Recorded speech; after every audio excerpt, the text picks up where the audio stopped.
هي بتعمل ايه يا يوسف؟ بعمل لوحة. يلا اعمل كده بقى. ايه ده؟ ايوه بقى اعمل كده بقى. اعمل كده بالالوان. اعمل كده الالوان كلها. هو انت عايز تتعلم الرسم يعني؟ بصوا. الله. طب وانت هتتعلم الرسم منها؟ اعمل كده انت كلها. عايز تطلع واعمل رسام؟ كده بقى. هتعمل ايه؟ ايوه تبل صباعك كده. واعمل كده بقى. واعمل كده. بالصباعك. ايوه.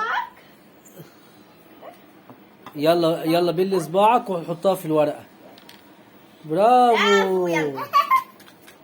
انت بتعلمي اخوكي؟ جبت انا ورقة واحنا كلنا بنرسم. واللون الازرق بالزيت. حلو. انت شاطرة ان انت بتعلمي اخوكي النون.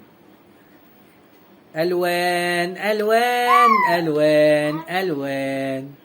احمر احمر احمر. انا في القلب موجود.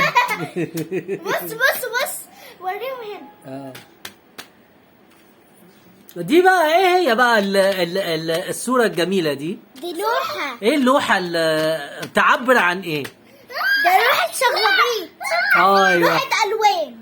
ايوه ايوه بص. اعمل كده من اللون الجديد. ايوه كده بتشبهنا بالحضارة القديمة يعني. فعلا فعلا فعلا. البني ادم يعني هو كان ازاي شقيان وتعبان في الارض. بصوا الارض شكلها عامله ايه يا جماعه.